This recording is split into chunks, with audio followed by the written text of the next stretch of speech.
자, 오늘 공부는 교재 새 책으로 보면 26쪽이고 작년 책으로 보면은 32쪽이고 그렇게 되죠. 그래서 불문법원이라는 부분부터 지난 시간에 이제 이어서 한다고 얘기를 했었어, 그죠? 그래서 우리가 지난 시간에 이제 뭐 공부했냐면 법치행정이란 걸 공부했어, 그죠? 법에 따라 이제 행정이 이루어져야 되는데 법치행정과 관련해서 뭐 세 가지 원칙이 있었지. 국민의 권리 의무에 효력 갖는 법은 국회가 법률로 만들어내야 한다. 법률의 법규 창조력. 그 다음에 법률에 위반되는 작용하면 안 된다. 법률의 우위. 그 다음에 법률에 근거가 있어야 된다. 법률 유보. 이렇게 세 가지 공부하고 그 다음에 행정법의 법원이라는 주제하에 그러면 뭐 우리가 공무원이 돼서 행정을 할 때 따라야 될 법들의 종류, 그죠? 그래서 행정을 할 때 따라야 될 법들의 종류에는 크게 성문의 법이 있고 불문의 법이 있다. 성문의 법은 여러 종류가 있다. 그래서 문장으로 조문 형식으로 된 법을 성문법이라고 그러고, 헌법서부터 해서 헌법, 법률, 그 다음에 대통령령, 총리령, 부령같이 국가 행정기관이 만든 법, 명령, 그 다음에 지방자치단체에서 만든 법, 조례, 규칙 이런 게 있다 그랬어, 그죠?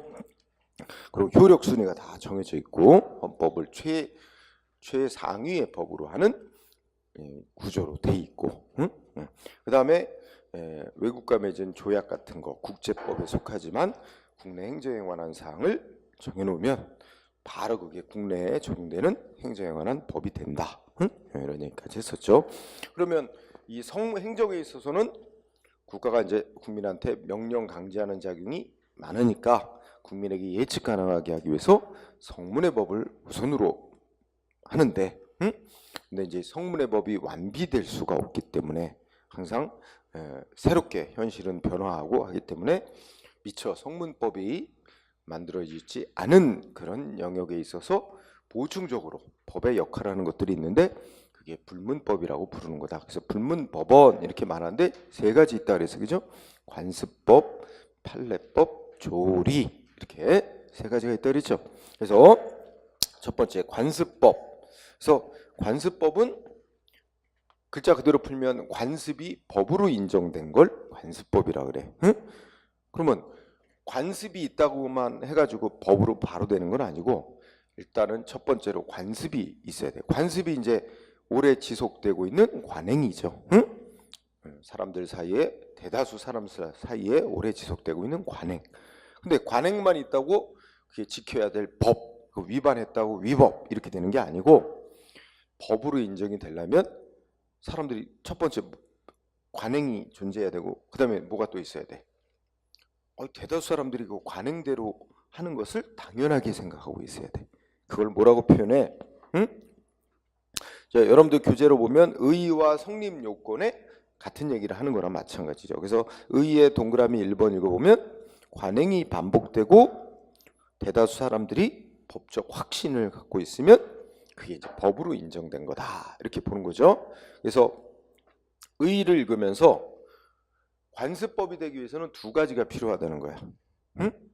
하나는 관행, 존재, 관행. 두 번째는 법적 확신. 두 가지. 그게 성립 요건에서도 또 얘기하고 있어요. 즉 성립 요건에서 하나 더 보태서 그거 두 가지 외에 관행과 법적 확신 요거 이외에 국가가 이제 법이다라고 승인해주는 승인 조치가 있어야만 되느냐 하는 것에 대해서 약간 견해 대립이 있어, 그죠? 국가가 이거 법으로 인정한다라는 조치가 있어야만 법으로 되는 거다라고 하는 사람도 있고 그거는 필요 없다 라고 하는 사람들이죠. 그래서 성립 요건에 보면 동그라미 1번 관행, 법적 확신 두 가지만 있으면 된다. 국가의 승인까지는 요하지 않는다. 국가의 승인까지는 필요 없고 관행과 법적 확신만 있으면 된다고 주장하는 견해를 법적 확신설 이렇게 부릅니다. 그래서 법적 확신설이 우리나라의 통설이자 판례 입장이다. 그래서 성립 요건에 동그라미 1번 국가의 승인까지는 필요 없다. 알아두고요. 그 다음에 법원성이라는 부분. 그러면 이 관습을 법으로 인정할 수 있느냐 하는 거에 대해서 뭐 동그라미 1번 성문법이 완비될 수가 없기 때문에 보충적 차원에서 법으로 인정한다. 다만 동그라미 2번 관습이 법으로 인정되는 경우는 과거보다 점점점 줄어들고 있어. 그죠? 그게 오늘날의 추세야. 왜냐면 왜 그럴까 한번 생각해봐. 오늘날 현대사회가 어떻게 돼요? 엄청 변화 속도가 빨라. 그죠? 그러다 보니까 오래 지속되는 관행이란 잘 있지가 않지. 응? 너무 자주 급변하니까. 그리고 사람들이 또 인식도 금방금방 바뀌고 막 세대차도 많고, 그지? 이러다 보니까 대다수 사람들이 다 공통된 확신감을 갖는다. 이것도 참 기대하기 어려워지고 있지. 그런 측면에서 동그라미 2번의 키워드는 점점점 과거에 비해서 어떻게 돼가고 있다고? 응? 관습법이 인정되는 영역이 축소돼 가고 있다는 거지. 그거는 흐름상 그럴 수밖에 없겠죠. 또 거기다 하나 이론적으로 덧붙이면 국민의 권리와 의무에 영향 주는 거는 명확하게 성문의 법으로 점점 만들어 가려고 노력하는 거죠. 응? 그러다 보니까는 이 관습이 법으로서의 역할하는 것도 줄어들고 있지. 성문법을 열심히 만들어 가거든. 응? 그래서 축소돼 가고 있다. 그러면 자, 어쨌든 여기까지 해서 지금까지 공부한 부분에서 중요한 건 관습법으로 인정되기 위해서 두 가지가 필요하다. 응? 하는 거. 그래서 언급은 안 했지만 관행만 존재하지 대다수 사람들이 이렇게 따라야 된다라고 법적 확신을 안 갖고 있는 그런 건 아직 법으로 인정된 건 아니라서 사회적 관습이라고 그렇게 부를 뿐이지. 그지? 그래서 그 의에서 동그라미 2번 사실인 관습이라는 표현을 써. 아주 중요한 건 아닌데 그건 뭐가 빠진 거야? 법적 확신이 아직은 인정 안 되는 거. 그죠? 그는 안 지켰다 그러면 사회적으로 뭐 사람들이 뭐 이렇게 비난하고 이럴 수는 있어도 그건 위법이라고 인정하지는 않는 거지. 그런 정도. 자, 그 정도 하고 오른쪽으로 가면 이제 종류. 관습법의 종류 있죠. 여기서 이제 시험에 자주 나오는 부분이 있어.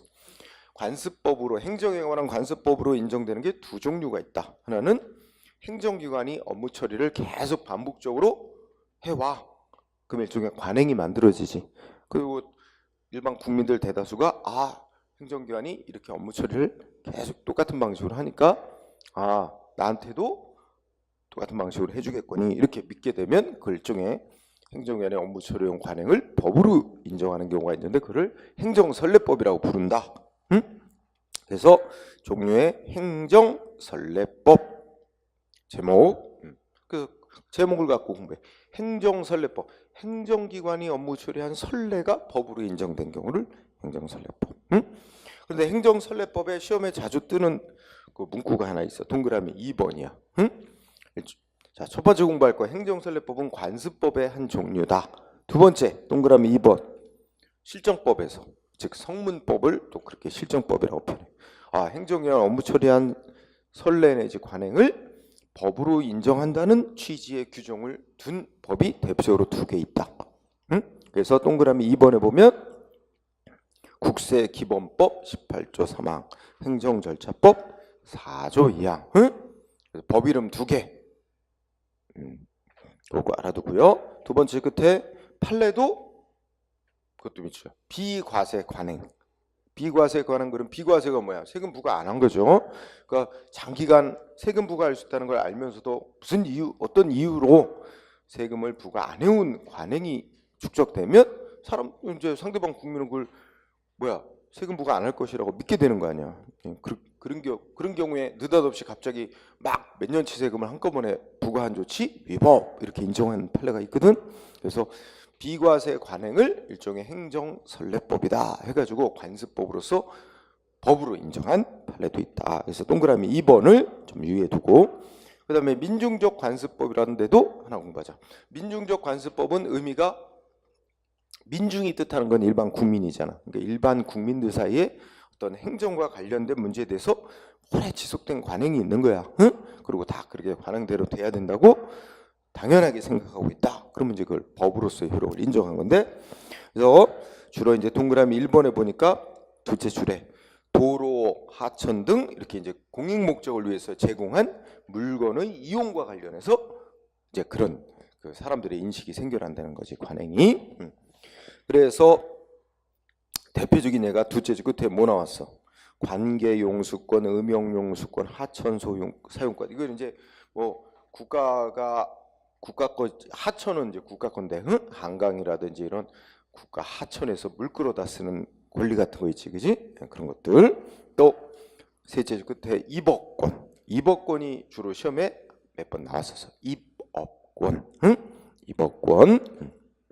그래서 입업권은 어업할 수 있는 권리인데 관행상으로 어업할 수 있는 권리가 인정됐을 때 그걸 입업권. 그래서 이제 관습상의 권리, 관습상 어업할 수 있는 권리를 그렇게 표현하는 거예요. 입업권. 그래서 원래 어업권하고는 조금 이제 구별을 해야지. 어업권이라는 거는 이제 성문의 법에, 수산업법이라는 성문의 법에 어업권이라는 권리가 명시돼 있고, 어업할 수 있는 권리를 인정받으려면 행정기관에 신청을 해서 당신 어업할 수 있는 권리 인정한다라고 이렇게 정식으로 이제 신청을 해서 인정받은 권리를 어업권이라고 한단 말이야. 그러면 어업권은 성문법에 의해서 인정된 권리고, 거기 표현되어 있는 입업권은 그런 절차 안 거쳤는데 수년간 그렇게 계속 뭐 바다 나가서 바다 저 갯벌에 나가서 뭐 이렇게 수산물을 채취해 왔다, 이렇게 되면 그걸 관습상의 어업권으로 인정하는 게 입업권이라고 그랬어요. 그리고 동그라미 2번, 이렇게 국민들 사이에 오래 지속된 그 관행을 법으로 인정한다는 민중관습법이라는 게 인정된다고 명문으로 규정하고 있는 성문의 법이 있다. 수산업법이라는 법이 입업권이라는 관습상의 권리가 인정된다고 명시해놨다.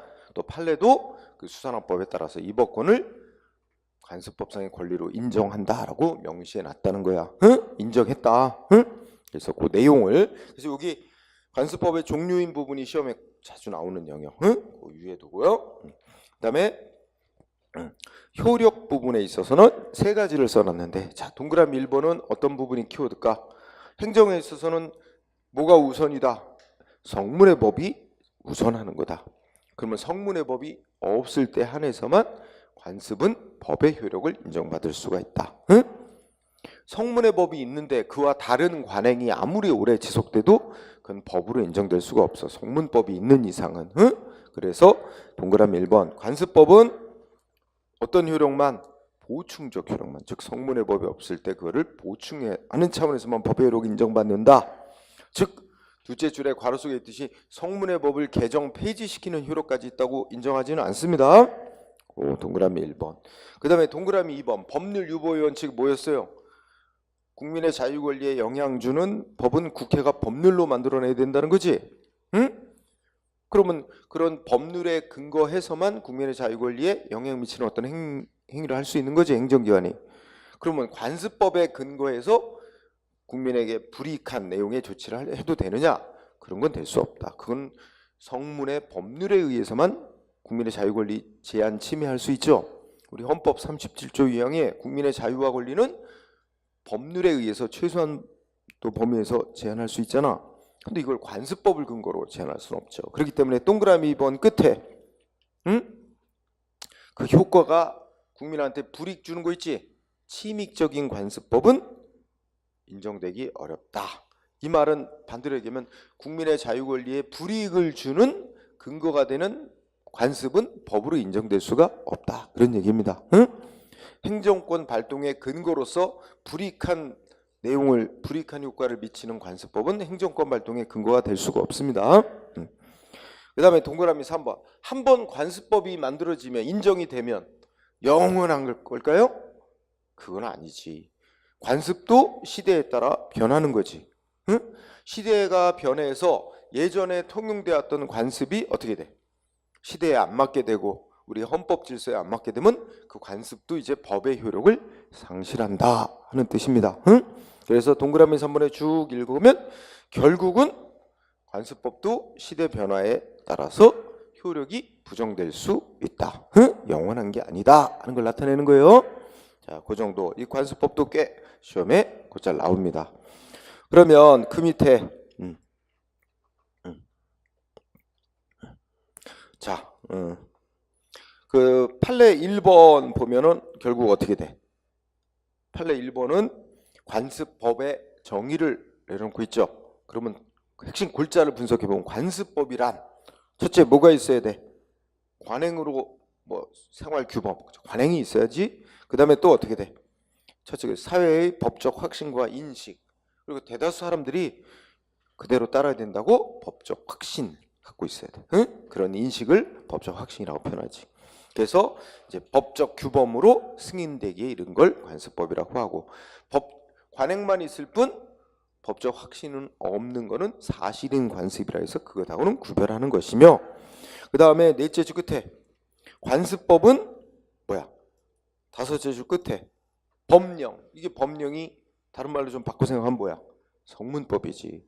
즉 관습법은 성문법인 법령에 저촉되지 않는 한, 법령에 저촉되지 않는 범위 내에서 법으로서의 효력을 인정받는 거다. 이런 의미가 들어있는 거지. 관습법은 성문법에 저촉되지 않는 범위 내에서 법의 효력을 인정받는 거. 이 문장이 바로 보충적 효력만 인정한다는 거와 연관돼 있죠. 그죠? 그 다음에 2번은 아까도 잠깐 나왔는데 비과세 사실 상태가, 그러니까 세금 부과를 안 한 상태가 장기간 지속되어 온 경우 뭐야?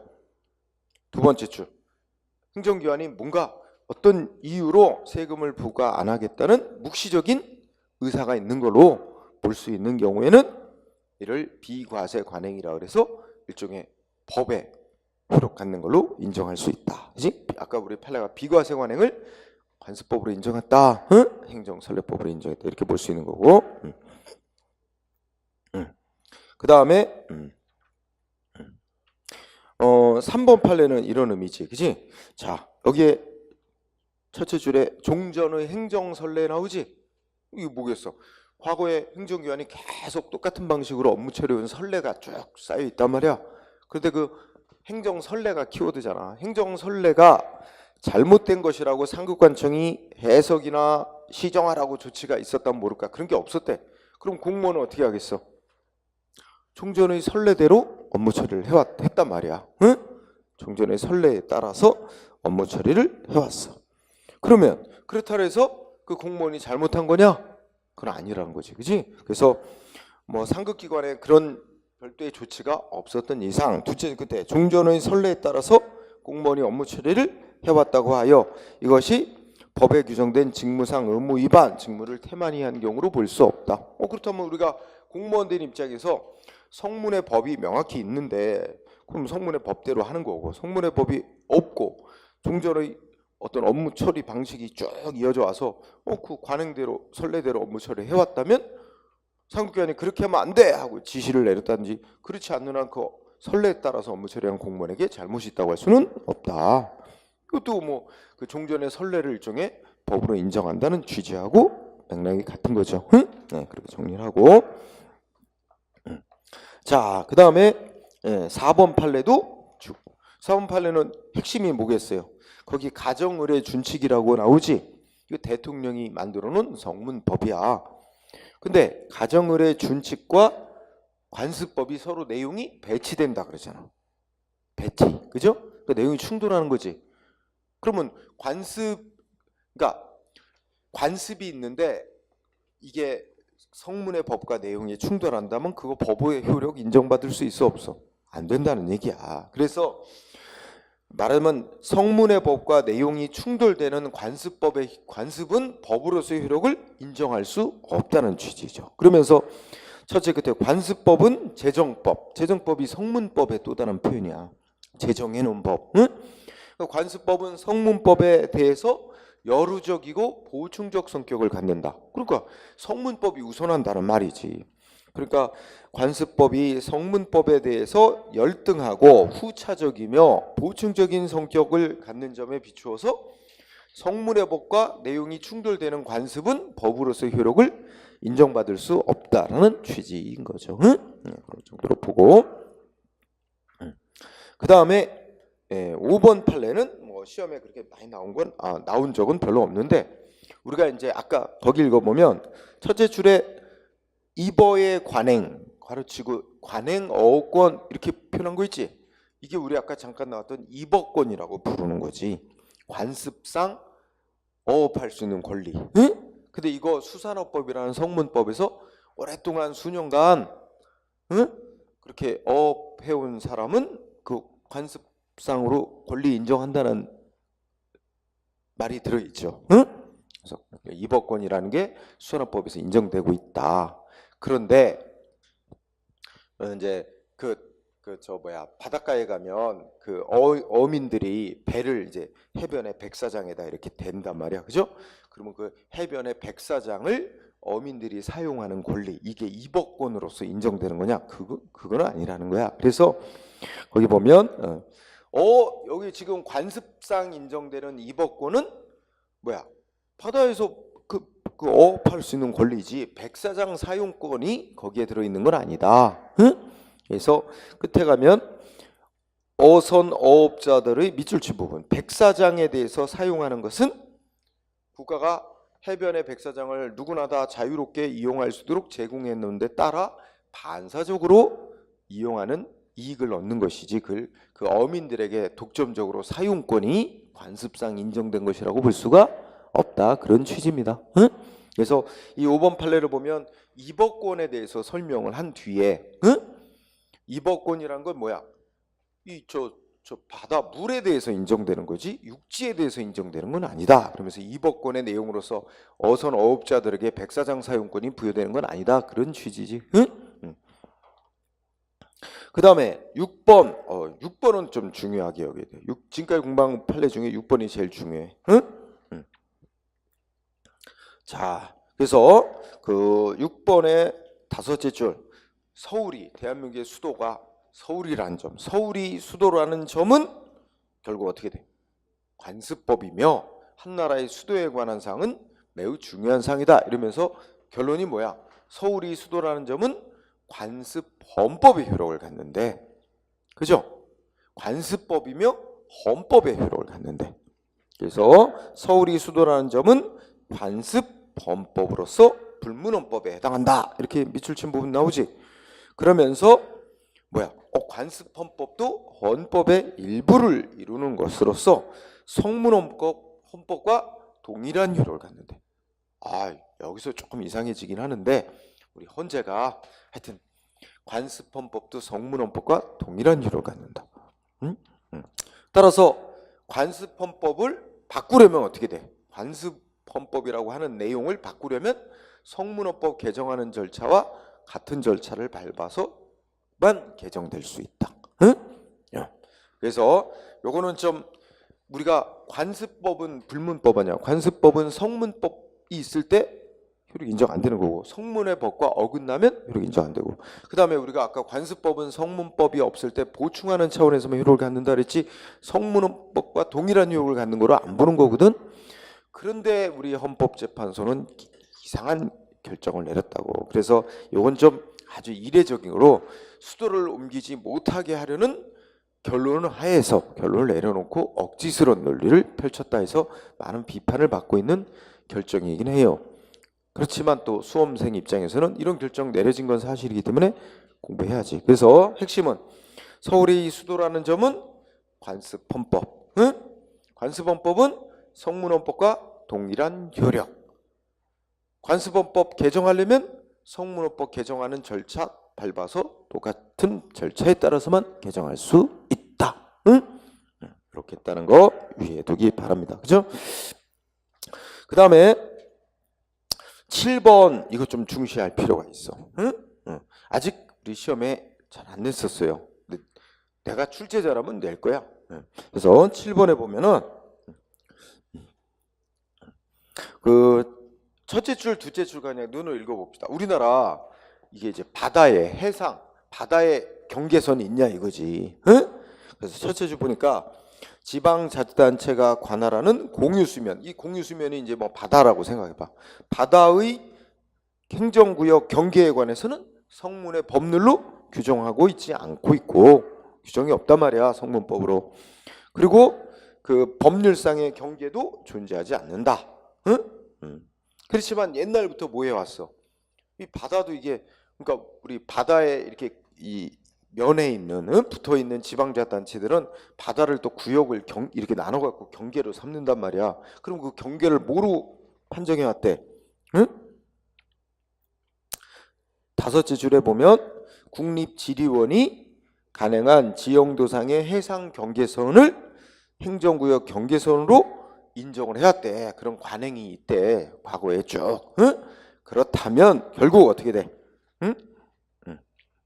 마지막 밑에 세 줄. 국립지리원에서, 우리나라 국가기관인 국립지리원, 굵은 글씨 써놨죠.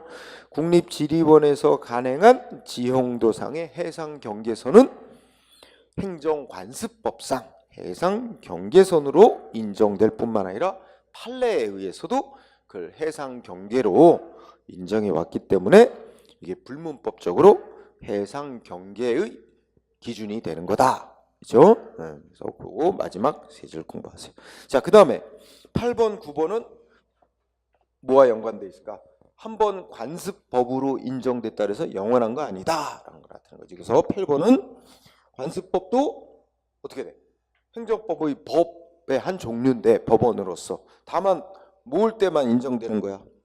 성문의 법에 저촉되지 않는 범위 내에서만 법으로 인정될 수 있는 거다.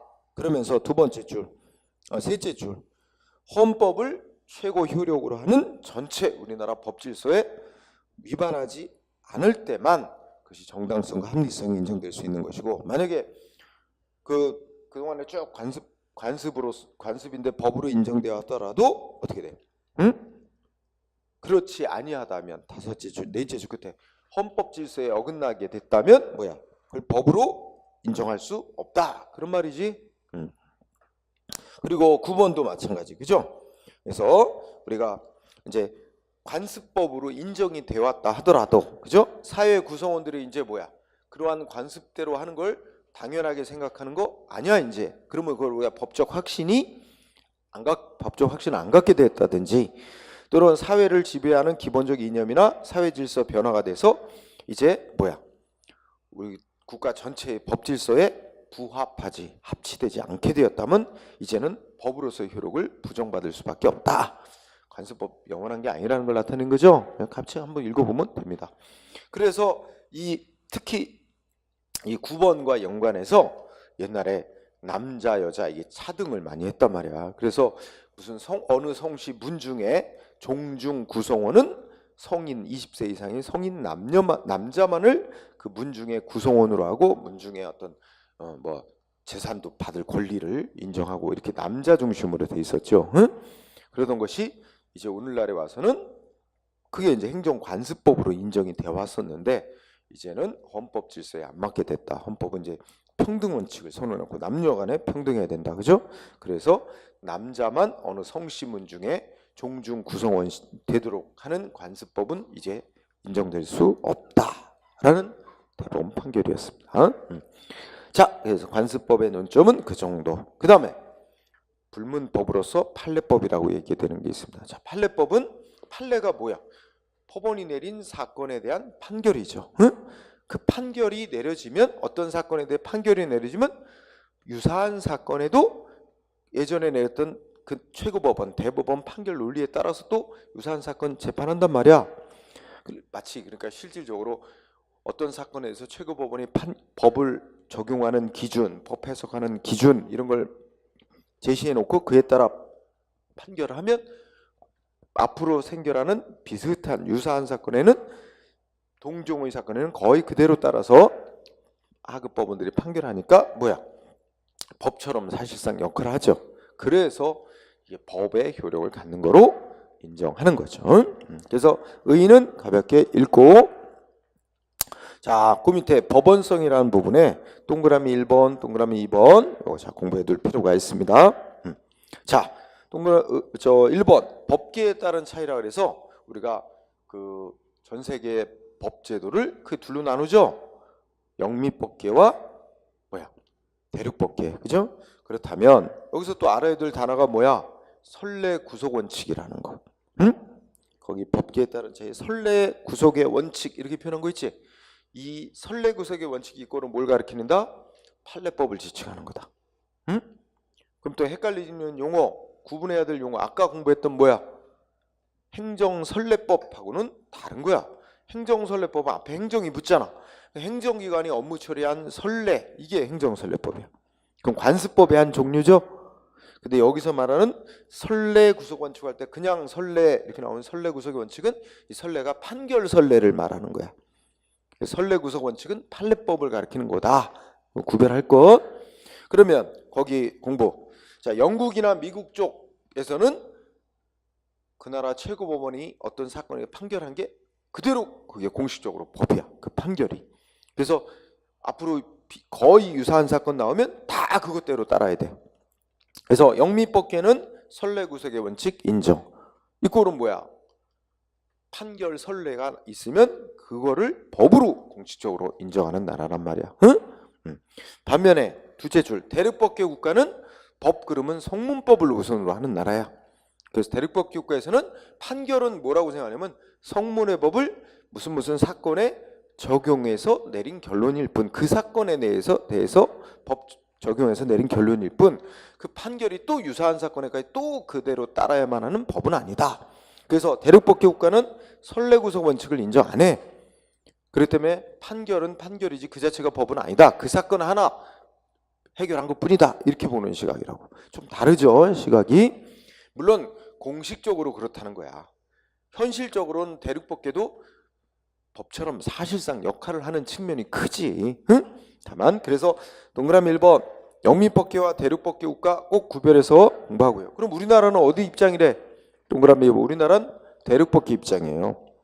그래서 우리나라는 판례를 법으로 인정한다는 명시적 규정 없고 그런 원칙도 없습니다. 그래서 우리나라도 선례 구속의 원칙이라는 건 인정 안 한다.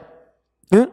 잘 요거 공부해두고 우리나라에서 특히 이제 둘로 나눠보자. 법원의 판결, 특히 대법원 판결을 여러분들 최고법원이 우선 동그라미 1번. 자, 우리나라 법원조직법이라고 있어. 법원조직법 8조에 보면 상급법원이 재판에 있어서 내린 판단은 어느 사건에 대해서 하급심을 기속한대. 해당 사건에 관하여. 여기서 중요한 단어는 해당 사건이죠. 그리고 끝에 가면 기속한다. 기속은 이제 법적으로 구속한다는 얘기예요. 그럼 하급법원 따르도록 법적으로 구속한다. 무슨 사건에 대해서만? 해당 사건에 대해서만. 그럼 여기서 해당 사건은 뭐냐? 같은 사건. 그러니까 상급법원과 하급법원이 같은 사건에 대해서 판단을 내는데 서로 다르다. 그럼 상급법원의 판단이 우선하기 때문에 상급법원의 판단에 하급법원이 따라야만 한다. 구속받는다 이거야. 응? 그래서 그 해당 사건은 동일한 사건, 같은 사건에 대해서는 상급법원의 판단에 법적으로 따라야 한다라는 의미입니다. 응? 그렇다면 분명히 법은 해당 사건에 대해서만 법적으로 구속받도록 하고 있습니다. 응? 그런 결과 동그라미 2번 둘째 줄 무슨 단어 나와요? 유사사건 또는 괄호치고 동종사건, 같은 종류 사건이지. 그러니까 같은 사건은 아니고 비슷한 사건인 거야. 응? 유사사건, 동종사건에 대해서는 상급법원이 판단 내린 거에 대해서 하급법원이 반드시 법적으로 따라야 될 구속을 받는다 안 받는다? 그렇지는 않다는 거죠. 응?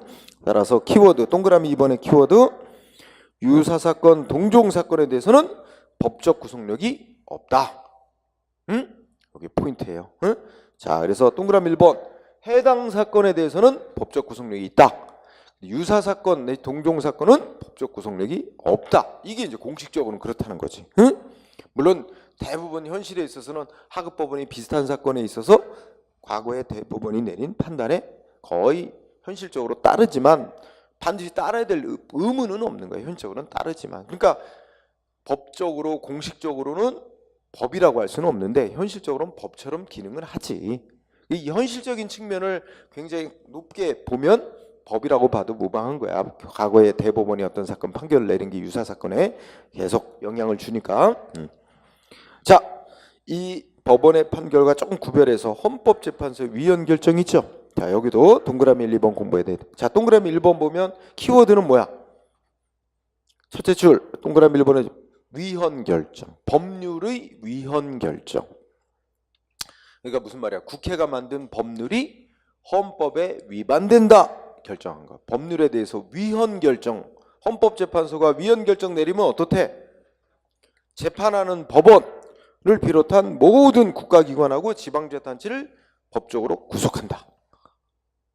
이렇게 딱 써놨어. 명시해놨어. 헌법재판소법이라고 하는 법에서. 응? 그래서 위헌 결정 내리면 모든 국가기관 지방자치단체가 다 따라야 될 의무가 있다는 거죠. 그에 따라서 위헌이라고 결정 내렸으니까 그 법률을 또 적용하면 안 되겠죠? 반면에 이거하고 대비시켜서 동그라미 2번. 그러나 헌법재판소가 어떤 결정한 거? 법률 해석. 응? 요 키워드 법률 해석. 그러니까 위헌 결정 내린 건 아니고 법률의 의미에 대해서 해석을 해놨어. 거기에 대해서는 뭐래? 법원이 안 따라도 된다. 법원이 구속받지 않는다. 라고 보고 있어요. 대법원이. 응? 그래서 여기 1, 2번 공부할 때 어떻게 돼? 1번은 위헌 결정이고 2번은 법률 해석이고 서로 다르게 이거 결론이 다르다는 거 유의해야 되고 판례로 확인해 보자. 자, 첫 번째 판례 1번.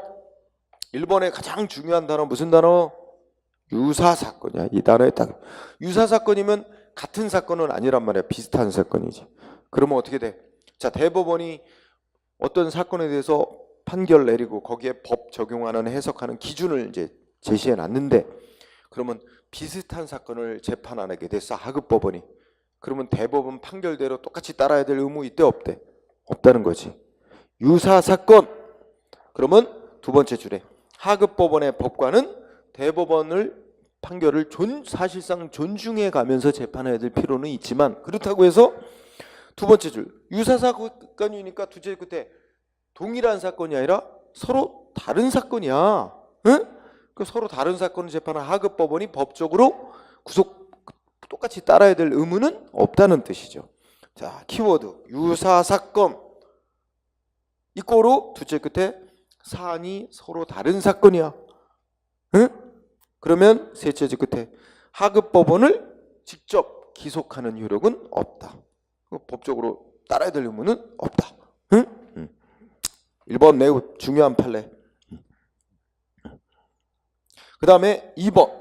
2번의 키워드는 쭉 읽어봐. 첫째 줄 중간부터 읽어봐.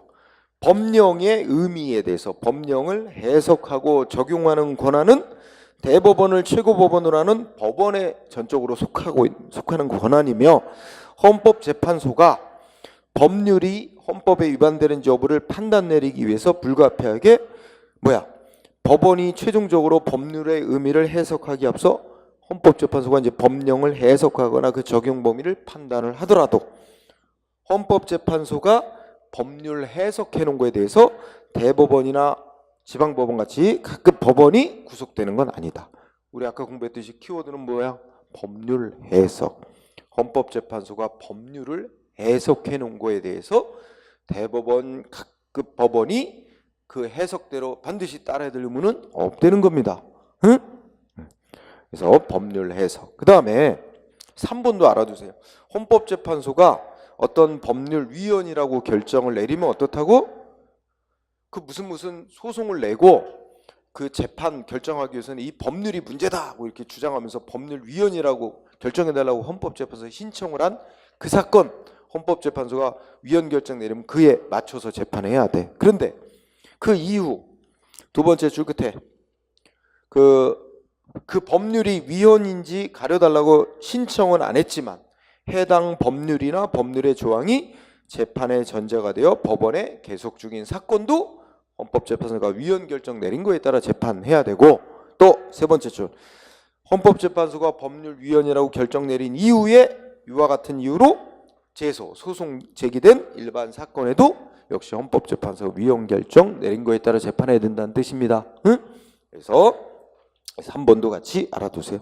그렇다면 여기 1, 2, 3번 판례는 다 공부해 놓는 게 좋겠습니다. 응? 그 다음에 조리. 자, 조리는 간단히 말하면 누구나 인정하는 이렇게 하는 게 정의로운 거야 생각하는 원칙이 있죠. 그 시대에 그 사람들이 그 시대 그 사회를 살아가는 대다수 사람들이 이렇게 되는 것이 정의로운 거야 생각하는 원칙이 있죠. 누구나 정의롭다고 생각되는 원칙. 그래서 일명 조리라는 건 정의롭다고 여겨지는 원칙을 이 조리라는 말로 표현해 왔어요. 응? 정의의 원칙 이렇게 말하는 거죠. 근데 최근에는 셋째 줄 뭐라고 많이 부른대? 일반 원칙이라고 많이 부른대. 응? 조리라고 불러왔는데 최근에는 일반 법원칙 또는 일반 원칙 이렇게 많이 부르고 있다. 응? 자, 그러면 기능에 가. 기능. 자, 이 조리라고 하는 여러 원칙들이 있는데 이 원칙들은 어떤 역할을 한대요? 응? 동그라미 1번 둘째 줄 최후의 보충적인 법이 된대. 응? 최후의 보충적인 법. 그걸 최후의 보충적 법원 이렇게 표현했죠. 그러니까 성문법도 없고 어떤 문제에 적용할 성문법도 없고 뭐 판례도 없고 관습법도 없어. 이럴 때 최후의 법의 역할을 하는 거래. 응? 그 다음에 두 번째 법을 해석하는 기준.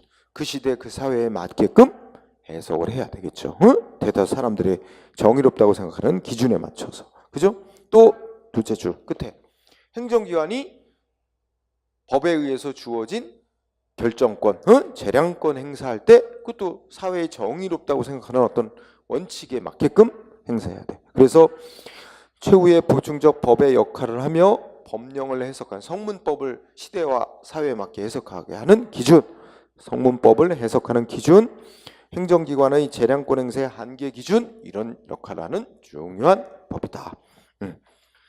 특히 동그라미 2번 우리가 뒤에 공부할 일반 원칙 중에는 워낙 중요해서 헌법에까지 명시해 놓은 것들이 있어요.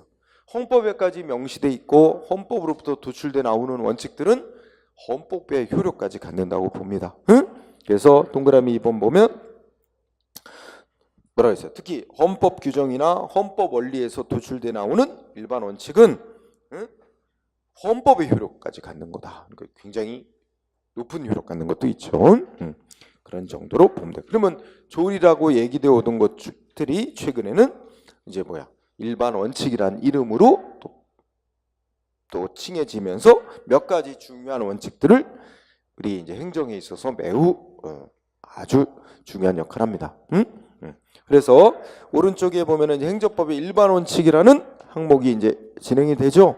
자, 일반 원칙 이거는 과거에 조리라 그래서 첫째 줄 보니까 원래 학자들의 학설과 판례를 통해 성립된 것인데 본래는 어디에 속하는 거였어?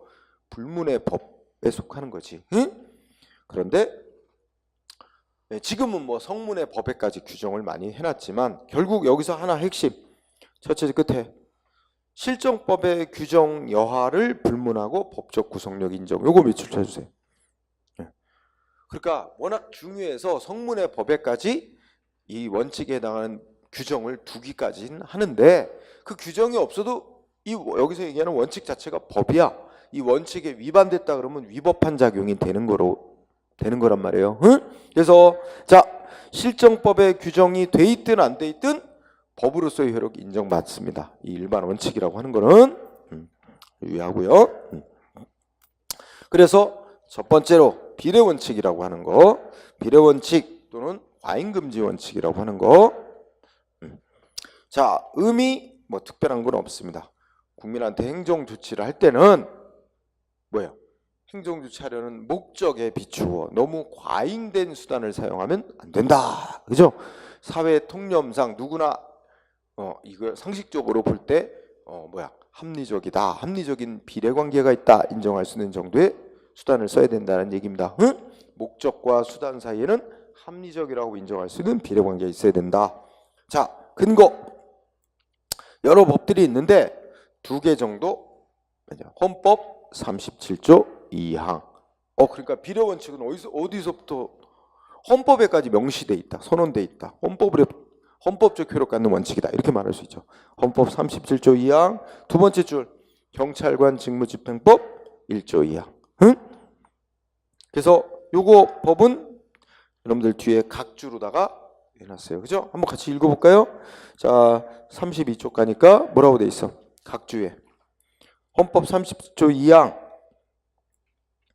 국민의 모든 자유와 권리는 국가의 안전보장, 질서유지, 공공복리를 위해 필요한 경우에 한해 법률로서 제한할 수 있다.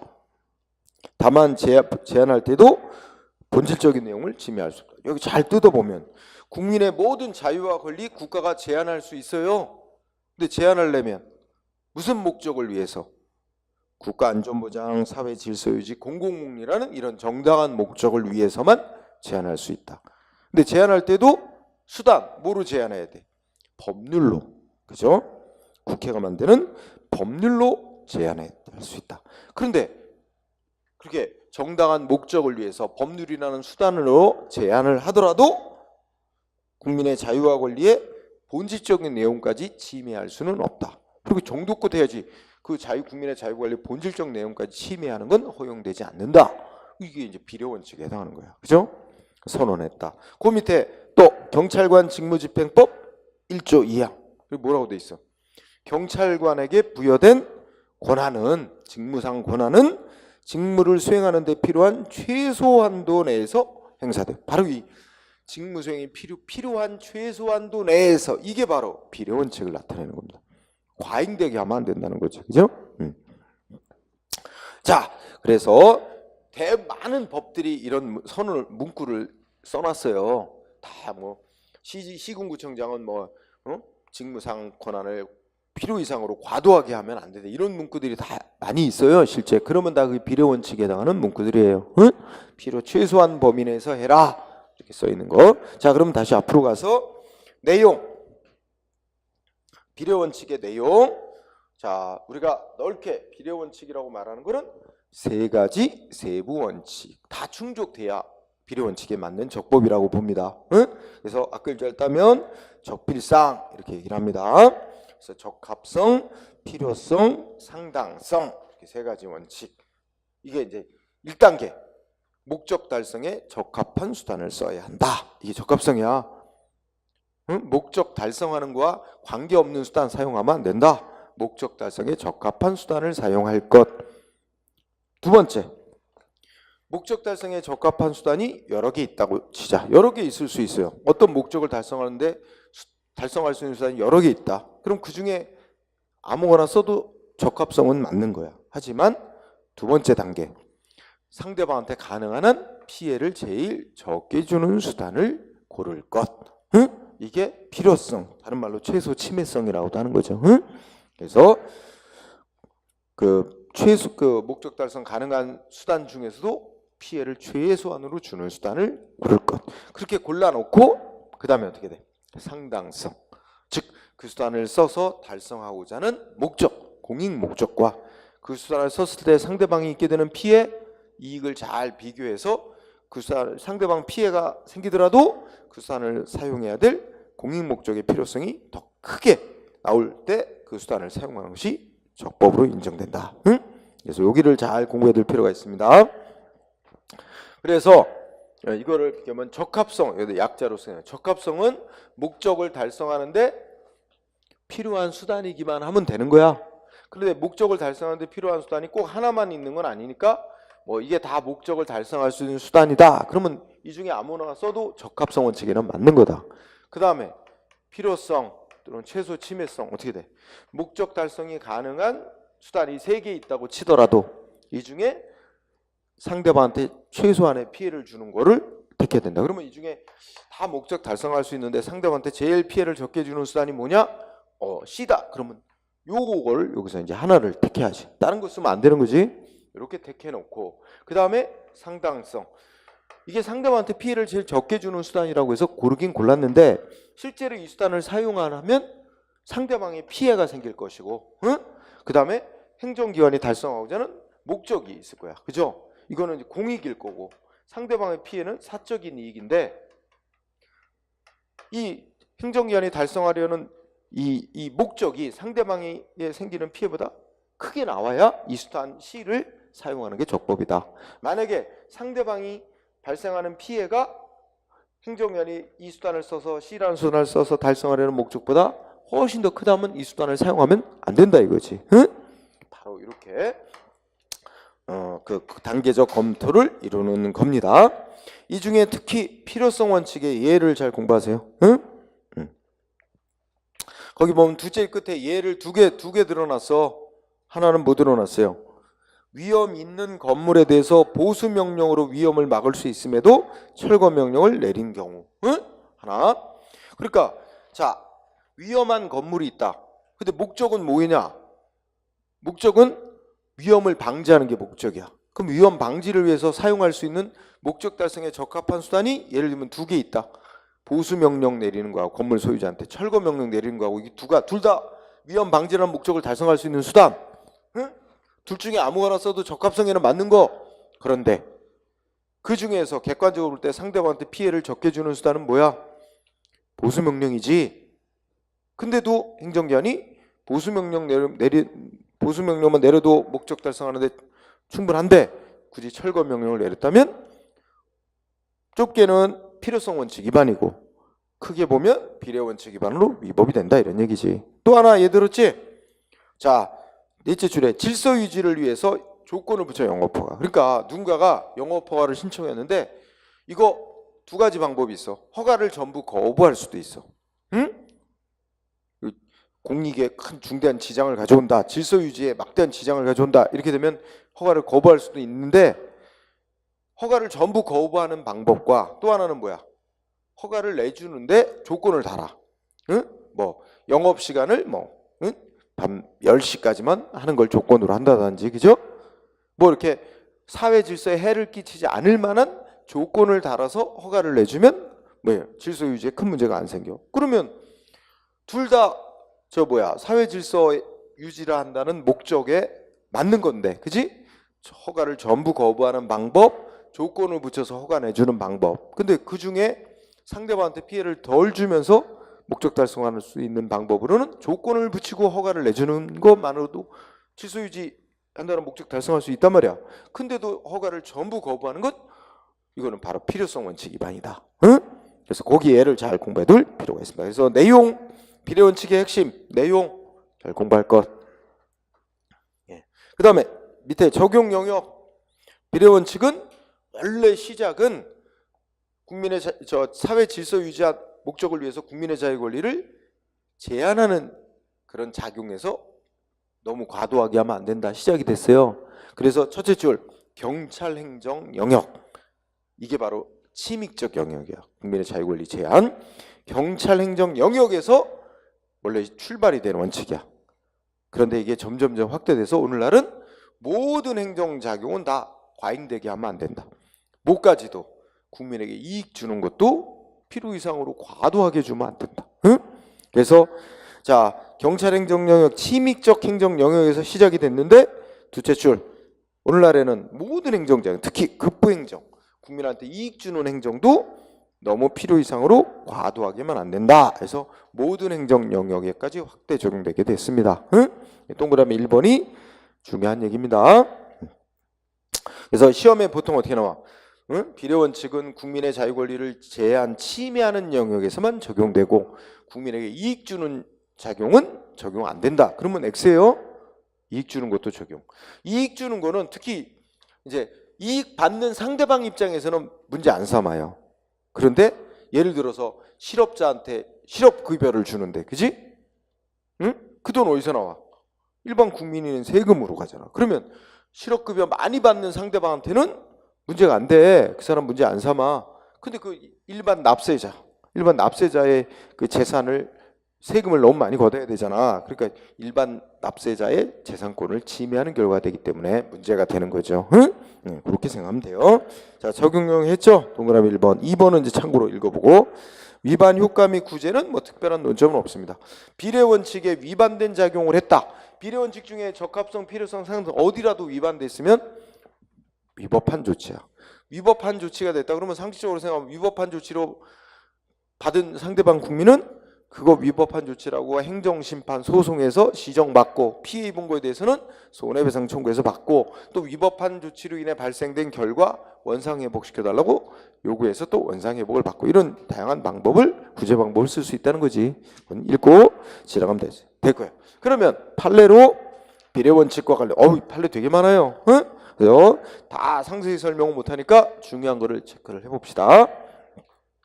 자, 판례 1번. 1번 체크하세요. 우리 헌법재판소는 비례 원칙 내용으로 과잉금지 원칙의 내용으로 목적이 정당할 것. 그 다음에 그 수단 즉 방법이 적합할 것, 즉 적정할 것. 그 다음에 피해의 최소성은 아까 말한 필요성을 나타내는 것. 상대방한테 최소한의 피해를 주는 수단을 택할 것. 그 다음에 법익의 균형성은 상당성을 그렇게 또 표현한 거예요. 이익 비교해서. 응? 그래서 우리 헌법재판소는 네 가지를 얘기했어. 거기에 목적의 정당성을 하나 더 추가했죠. 나머지는 적필상 이거 얘기한 거와 마찬가지고. 자, 그래서 1번 꼭 알아두고요. 그 다음에 3번 꼭 알아두세요. 3번. 응? 자, 3번을 보면 생수 시판. 옛날에는 지금 우리 먹는 샘물 있잖아. 생수를 시중에 판매 못하게 금지해 놨었어요. 국가에서. 응? 그랬다가 그게 이제 저기 94년도부터 생수 시판이 허용이 된 거죠. 그 판결 내려지면서.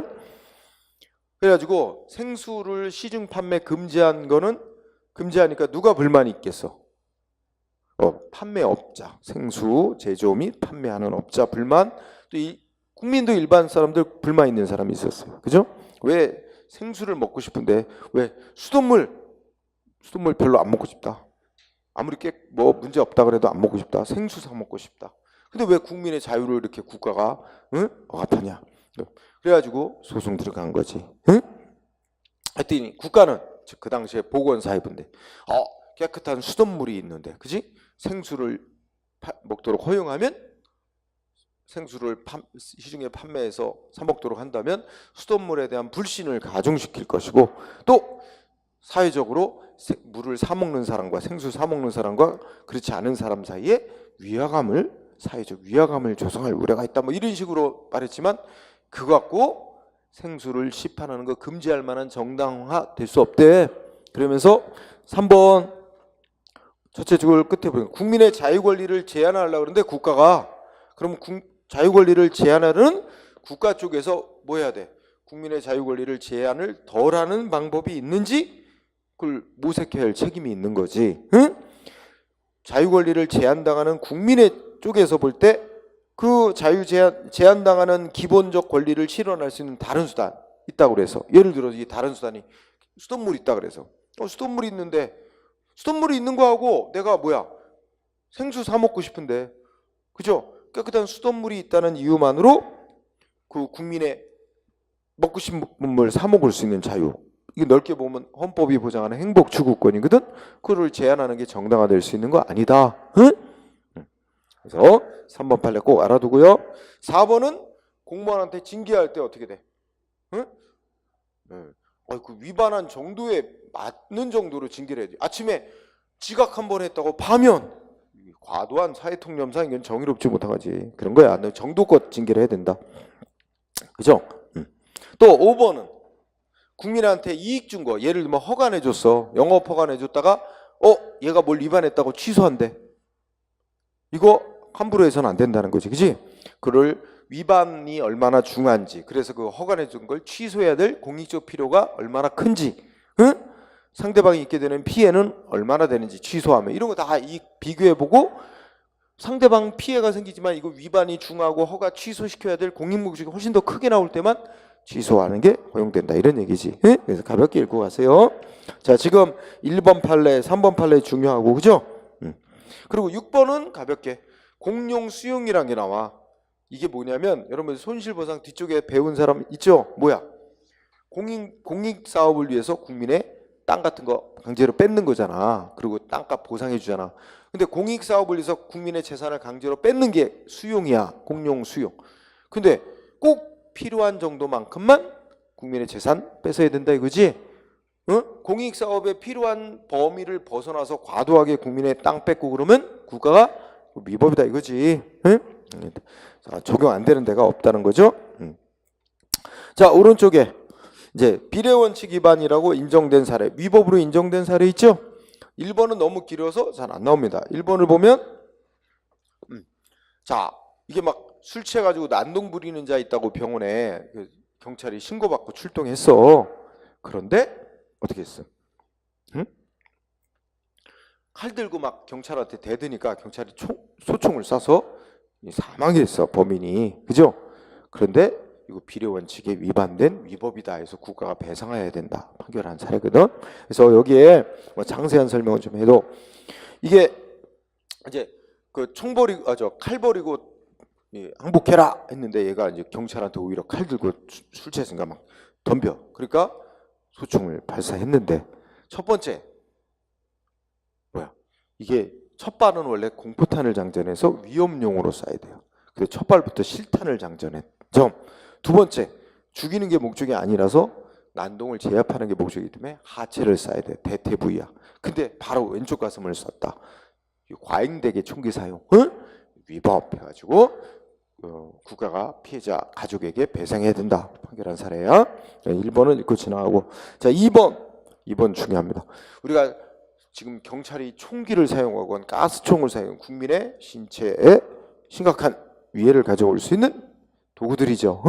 이거는 꼭 필요 최소한 범위에서 사용해야 된다. 따라서 2번 판례 중요합니다. 2번 판례 밑줄 주신 부분, 경찰관이 난동 부리던 범인을 검거하면서 가스총을 근접 발사. 원래 이거 있잖아, 얼굴 향해 1m 앞에서 쏘면 안 돼요.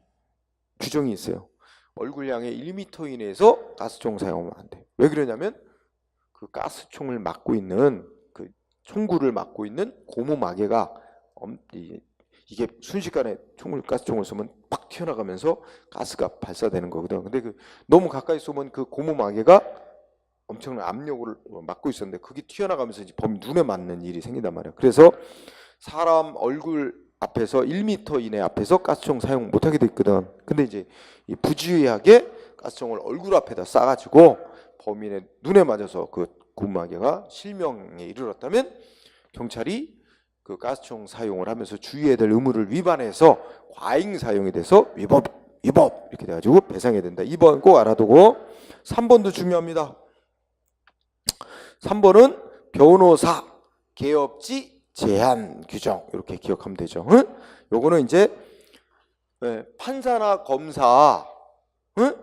검사로 근무하다가 사표 내고 변호사 사무실을 개업을 하는데, 보통 자기가 근무하던 법원 앞에, 검찰청 바로 앞에다가 사무실을 낸단 말이야, 변호사 사무실을. 그러면 바로 사직하기 바로 직전까지 근무했던 그 근무지 앞에다가 변호사 사무실을 내면, 이 사람이 사건을 맡으면 그 사건과 관련돼서 현직에 있는 판검사들이 다 어제까지 동료이자 후배 막 되잖아. 그럼 알게 모르게 뭔가 이 사람한테 유리하게 뭔가 결정이 내려지는 게, 이게 그거는 관행상 이어져 왔어요. 응? 그래서 그게 이제 뭐 사회 부조리 이래가지고 근데 이 바로 판검사직을 그만두고 사표 내고 나와서 변호사 사무실 차린 사람한테 사건을 맡기면 뭔가 이렇게 유리한 결정이 나오니까 그 사람한테 사건이 몰리고, 그 돈 많이 받아요, 그 사람은.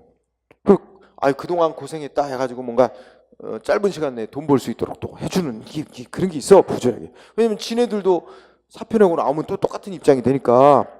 그래서 사회적으로 유전무죄, 무전유죄라는 말이 유행하고, 이렇게 해서 이거 안 된다 이래가지고 이제 국회에서 변호사법에 무슨 규정을 추가했어.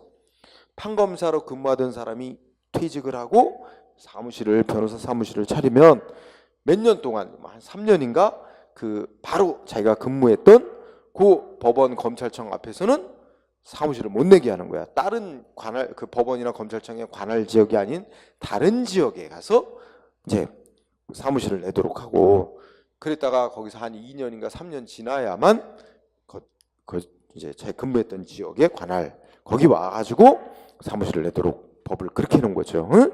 그러면 그 사이에 이제 인사이동되고 하니까 자기 동료나 후배들이 이제 딴 데로 옮기고 인사이동돼서 갔을 테니까 아무래도 그 영향이 적을 것이다 생각을 해가지고, 그게 바로 개업지를 제한하는 규정을 도입한 거야.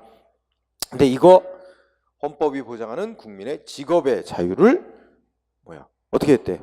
제한을 함에 있어서, 법률로 제한함에 있어서 두 가지. 자,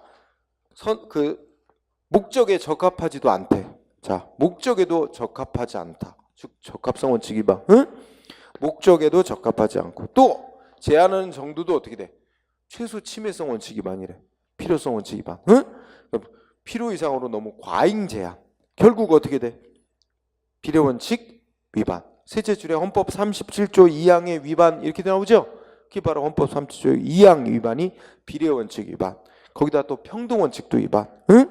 그래서 결국 이 변호사법 규정은 위헌 판정받아서 없어져 버린 겁니다. 응? 3번 꼭 알아두고요. 자, 4번, 5번은 뭐 여러분들이 좀 공무원에 대해서 징계를 하더라도 4, 5, 6 너무 필요 이상으로 과도한 징계. 그보다 약한 징계 했어도 충분한데 응? 너무 과도한 징계했다는 것이고, 그 다음에 그럼 가볍게 보세요. 자, 7번 꼭 체크하세요. 7번. 자, 주유소 허가받아 영업하던 사람 주유소 팔아넘겼어. 그러면 그 주유소 영업과 관련된 권리 의무가 다 넘어갑니다. 그런데 거기 보면 양도인 나오고 양수인 나옵니다. 그죠? 양수인은 그 부정휘발유 판 사람 아니에요. 위반한 사람 아닌데 양도인으로부터 가게를 넘겨받았지. 그리고 세 단장을 하고 영업을 하려고 그러는데 행정위로부터 이 주유소에서 부정휘발유 판 사실이 있다 해갖고 영업정지 6개월이 나온 거야. 양수인은 억울하지. 지가 판 것도 지가 위반한 것도 아닌데. 그러나 억울해도 어쩔 수 없어. 왜냐면 주유소 영업 허가와 관련된 권리 의무 책임질 건 다 같이 넘어오는 거야. 그 본인이 모르고 인수했지만 어떻게 된대? 전 양도인의 위반을 이유로 영업정지 받을 수 있다. 응? 근데 결론은 어떻게 했어? 그런데 6개월 영업정지는 너무 좀 심했다. 양수인이 본인이 위반한 것도 아니고 그걸 모르고 인수한 점에 비춰봐서, 그죠? 이런 예였습니다. 그래서 7번 꼭 알아두고요. 8번도 꼭 체크. 8번을 보면 키워드가 불공정 거래 행위인 사원 판매 행위. 그러니까 이게 뭐냐면 회사에서 직원들한테 물건 팔아오라고 시키는 거 있죠. 예를 들면 뭐 자동차 회사면 뭐 직원들한테 할당을 하는 거지. 뭐 과장급은 뭐 무슨 차 몇 대 이상 팔아와. 뭐 부장급은 몇 대 이상 무슨 차 몇 대 이상 팔아와. 이런 식으로 해가지고 직원들한테 뭐 물건 판매하라고 강요하는 거죠. 이런 게 이제 불공정 거래 행위라서 법 위반 행위 적발이 되면 거기에 대해서 그런 법 위반 행위로 돈 번 거 있죠. 이득 본 거에 대해서 과징금이라고 물리게 돼 있어. 그런데 여기 보니까 행정기관이 과징금을 물렸는데 얼마나 물렸대? 사실 법을 위반해서 얻은 액수를 훨씬 초과해서 그 회사 매출액의 전체에 이를 정도의 엄청난 과도한 액수를 물렸다 한 거야. 그죠? 그래서 비례원칙 위반. 근데 9번 판례 재밌어요. 청소년 유해 매체물. 그지? 청소년한테 유해한 만화라고 결정 내렸어. 제목도 섹시보이라는 만화래. 근데 이거 청소년에게 유해한 만화다. 우리 행정기관이 결정 내렸어. 청소년 보호위원회에서. 그러면 어떻게 될까? 이거 청소년한테 판매나 대여 금지되는 거예요. 그런데 이거 청소년에게 유해 만화로 결정된 걸 모른 채 도서 대여점 주인이 빌려줬다가 적발이 된 거야. 그런데 어떻게 했어? 700만 원 부과했어. 위반 행위했다고. 그죠? 만화책 하나 빌려줬는데 그래서 이거 너무 많이 부과한 거 아니냐? 더군다나 이게 지금 이게 청소년 유해 만화로 결정 내렸다고 발표한 지 얼마 되지도 않았어요. 며칠. 8일밖에 안 지났어. 그러니까 아직 충분히 지방에 있는, 특히 지방에 있는 도서 대여점 주인 알 수도 없었다. 등등 해서 모르고 빌려준 점, 또 액수도 너무 과도한 점, 이런 점에 여러 가지 참작해 보면 700만 원은 너무 과도했다. 위법. 이렇게 된 거예요. 그래서 판결은 부과하는 건 괜찮은데 액수를 줄여서 다시 부과할 필요가 있다고 판결한 거죠. 그렇게 정리. 그 다음에 또 뒤로 가봅시다. 그러면 13번도 꼭 체크. 그죠? 수사받고 재판하는 단계에서 아직 유죄가 확정 안 난 사람한테 어떻게 돼? 죄수복을 입혀서 나오게 하는 거 있죠? 요거는 그 사람의 인격권을 과도하게 침해하는 조치다 해서 알아들었고. 그죠? 그 다음에 15번 같은 거 보면 어떤 게 있어? 자동차 등을 이용하여 범죄 행위를 하기만 그 범죄 행위가 얼마나 중한 위반 행위인지 아닌지 이런 거 안 따지고 자동차 등을 이용해서 범죄 행위만 하면 무조건 다 운전면허 취소시키도록 한 법 규정은 비례원칙 위반이다. 법 규정도 너무 과도하게 만들면 여러분 야 주차 위반하면 사형에 처한다 이런 법 규정 만들어. 법 규정 만드는 것도 헌법상의 비례 원칙에 맞게끔 만들어야지. 주차 위반했다고 사형? 응? 네. 여러분 우리나라에서는 싱가포르 가면 껌 뱉으면 뭐 벌금이 80만 원인가 막 이렇게 된다 그러지. 우리나라는 그런 규정 만들었다간 다 위헌이에요. 우리나라는 또 나라마다 법체가 다르니까 우리는 다른 죄에 비하면 그죠? 80만 원까지 부과할 수는 없어요. 응? 우리 경범죄라 해서 우리나라는 지구대나 파출소 가서 술 먹고 막 난리치고 관공서에서 주치소라는 행위지 최대 벌이 60만 원이 벌금이에요. 응? 근데 길거리에서 껌 버텼다고 해서 80만 원? 이거는 이게 벌의 정도가 이게 균형이 안 맞잖아. 그러니까 우리나라에서는 그렇게 도입될 수가 없어요. 안 그걸 도입하려면 길거리에서 껌 뱉었다고 80만 원 벌금 부과하려면 다른 죄들도 다 높여야 돼. 안 그래요? 그래야 이게 형평이 맞지. 응? 네, 그러니까 우리나라는 힘든 일이야. 자, 그러면 15번 했죠. 그 다음에 또 뭐가 있을까? 20번 특히 또 판례를 중시하세요. 20번. 자, 공용수용 아까 나왔지? 공용수용. 공익목적을 위해서 공익사업을 위해서 국민의 재산권 뺏는 거 필요 최소한도로 해야죠. 그런데 거기 밑줄 친 부분 공익사업 시행할 자가 공익사업 시행하는 거 인정받은 후 그 사업이 인정받은 후 그 사업이 공익성을 상실하거나 또 사업과 관련된 자들의 이익이 현저히 비례원칙에 어긋나는 경우 또는 마지막 부분 사업 시행자가 해당 공익사업을 수행할 의사나 능력을 상실했음에도 불구하고 여전히 수용권을 행사하도록 하는 거. 이게 강제로 토지 같은 거 뺏어갈 수 있도록 인정하는 것은 허용될 수 없다. 꼭 중시하고요. 그 다음에 비례원칙 위반으로 인정 안 된 거 적법이라고 인정된 사례들 있죠. 자, 1번. 자, 다른 차들의 통행을 원활히 하기 위해 승용차를 주차 목적으로 자기의 집 앞 6m를 음주운전했대. 그러니까 자기 집 앞 골목길에 차를 주차해 놓고 집에 들어가서 술 먹고 있는데 차 좀 빼주세요. 연락이 오니까 슬리퍼 걸고 추리닝 입고 나가서 차를 6m 옮겨놓은 거지. 근데 그때 음주운전으로 걸린 거야. 응? 근데 어땠대? 이 사람 입장에서는 이 면허 그래가지고 음주운전해서 면허 취소당했어. 혈중 알코올 농도가 0.018이 그죠? 여러분들 이제 우리나라 법 바뀌어서 6월 22일부터는 음주 수치가 0.03% 혈중 알코올 농도 0.03% 이상부터 단속이 됩니다. 음주 단속 기준이 낮춰져요. 그리고 0.08 음주 운전 수치가 0.08 이상 나오면 면허 취소예요. 6월 22일 전까지는 0.05%부터 단속되고 0.1% 이상이면 면허 취소고 6월 22일부터 이렇게 되는데 어쨌든 이 사람의 음주 수치가 0.1 넘었죠? 그러면 면허 취소예요. 면허 취소시켰는데 이 사람 뭐라고 얘기해? 내가 음주운전한 거는 맞긴 맞는데 내가 음주운전해서 어디를 가려고 했던 것도 아니고 단지 집 앞에 주차 목적으로 6m 이렇게 차 옮겨놓은 것밖에 없다. 사고 난 것도 없고 또 자기 운전해서 생계 유지하는 사람이다. 책 팔아가지고 그 면허 취소는 너무 과도하다. 왜냐면 도로교통법에 이렇게 돼 있거든. 음주운전으로 적발된 사람은 1년 이하의 면허 정지를 시키거나 면허 취소할 수 있다. 이렇게 돼 있거든. 그러니까 반드시 음주운전했다고 반드시 면허 취소하게 돼 있는 건 아니다.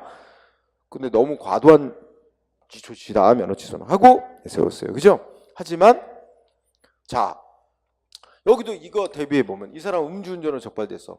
자 몇 개월 면허 정지 시키는 방법, 면허 취소 시키는 방법 이게 다 목적 달성에 적합한 방법들이야. 근데 그 중에서 행정기관은 면허 취소라는 수단을 택했어. 그죠? 면허 정지를 안 택하고 면허 취소라는 수단을 택했지. 그런데 상대방은 면허 취소가 너무 과도한 수단이라고 내세우는 거잖아. 그죠? 그런데 판례는 우리 대법원은 어떻게 해서 음주운전 방지해야 된다는 공익 목적의 필요성이 훨씬 더 크다. 면허 취소로 인해 상대방이 입게 되는 피해도 크겠으나 공익 목적이 훨씬 더 크기 때문에 뭐야? 면허 취소 조치 위법이라고 할 수 없다. 과잉이라고 안 봐요. 응? 여러분들 가장 최근에 나온 대법원 판결로는 그 강원도의 그 강원도 공무원인데 이 사람이 이제 그저 지방자치단체 운전직 공무원이야. 운전직 공무원인데 밤에 이제 아마 저녁 때 이제 회식을 했는지 뭐 친구들하고 술 먹었는지 일찍 귀가해서 술 먹고 일찍 집에 들어가서 자고 있는데 새벽에 자기 와이프가 막 배 아프다고 복통을 호소하는 거야. 그래갖고 새벽에 이 사람이 자기 와이프를 위해서 뭐해? 차를 몰고 약 사러 가는 거야. 약 사러 가다가 집에서 한 110m 떨어진 거리에서 뭔가 어떤 차하고 부딪힐 뻔했나 봐. 그래서 그 부딪힐 뻔한 차에 상대방 운전자하고 막 시비를 벌이다가 신고가 들어갔어. 경찰과 측정했는데 혈중 알코올濃度 0.1이 넘은 거야. 면허 취소. 이렇게 되면 어떻게 될까요? 이 사람 운전직 공무원이야. 운전면허 취소되니까 직장에서 잘리고. 그래가지고 이 사람이 자기 면허 취소시킨 거 과도하다고 소송을 냈어요. 그래서 이 사람 주장하는 거 자기 운전면허 받은 이후 사고 난 적도 없고 한 뭐 20몇 년 동안 운전한 건 사고 난 적도 없고 무슨 위반으로 뭐 처벌받은 전력이 없고 또 뭐야 음주운전을 하기는 했지만 부득이하게 뭐야 새벽에 와이프가 막 복통을 호소하니까 약국에 약을 사러 가느라고 부득이하게 운전하게 된 점, 뭐 사고 난 것도 아니고 근데 이런 이유를 했죠. 그리고 이것 때문에 자기는 운전직인데 면허 취소되면 뭐야 그 직장에서 잘리는 점, 이런 점 고려해서 면허 취소는 너무 과도하다. 근데 예전 같으면 이게 면허 취소 과도하다고 해준 적도 있었어요. 근데 지금은 아니에요. 지금은 음주운전 방지라는 공익 목적이 워낙 중대하다. 이래가지고 과도하다고 볼 수 없다고 판결했어요. 그게 한 달쯤 전에 나온 판결이에요. 응? 비슷하죠. 1번. 그 다음에 뭐 다른 거 읽고 3번도 매우 중요해요. 3번 판례 아주 중요해서 자 3번 판례의 핵심은 셋째 주 끝에 무슨 단어 나와? 중대한 공익상 필요. 응? 원래는 법이 정한 허가 요건 구비하면 허가를 내줘야 되는 거야. 그런데 법이 정한 허가 요건 다 구비했어도 허가 안 내줘도 된대. 어느 때는 중대한 공익상의 필요가 있을 때는, 즉 허가를 내주게 되면 환경에 큰 피해를 가져오는 등 하여튼 이런 게 이제 중대한 공익상의 필요가 있으면 허가 거부할 수 하는 것도 된다. 또 하나 그 뭐 있어요? 또 넷째 줄 법의 명문의 근거가 없더라도 두 개 다 나와.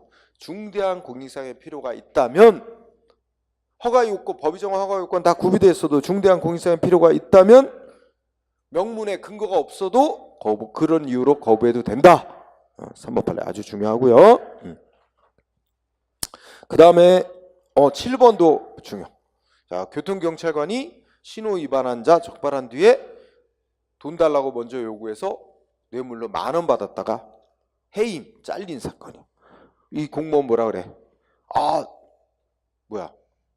깊이 뉘우치고 있고 뇌물 액수도 10,000원밖에 안 되고, 그런데 이걸 그 공무원직에서 해임시키는 건 너무 과도한 징계다 했는데 대법원 판례가 어떻게 됐어? 세 가지 이유에서. 첫째, 먼저 돈을 요구한 점. 그다음에 두 번째, 돈을 줄 때는 10,000원짜리 이렇게 두 번 접어갖고 신분증 밑에 이렇게 넣어서 안 보이게 주는 거라고 돈 주는 방법도 가르쳐 준 점. 그다음에 그 운전자 옆에 있던 동승자가 이 경찰관 이름하고 타고 온 오토바이 번호를 휴대폰에 입력시키는 걸 보고 신고하려고 그러냐? 신고해봐야 나는 가볍게 그냥 끝날 것이고 당신들은 또 경찰서 불려가서 뭐 조사받고 뭐 범칙금 내야 되고 당신들도 고통받을 거라고, 이러면서 협박성 발언까지 한 점. 이런 점에 비춰보면 과도한다고 볼 수 없다. 죄질이 너무 나쁘다. 그래가지고 그래서 10,000원 받은 경찰공무원 해임한 거 과도한 거 아니다 라고 판결한 거 7번. 그 다음에 10번 녹용 수입 사건. 그죠? 그래서 컨테이너 하나 가득 녹용 수입해 왔는데 그 중에 표본 3개 골라서 실험했죠? 측정했어. 그랬더니 이거 해로운 거 기준치 약간 오버해서 나왔는데 전부 폐기하든지 다시 반송시켜라 하는 조치를 내렸죠. 업자 입장에서는 많은 피해를 볼 거야. 그렇지만 이거 국민의 건강 보호를 하는 공익이 훨씬 더 중요하다. 이렇게 해가지고 비례원칙 위반이라고 한 거 10번. 그 다음에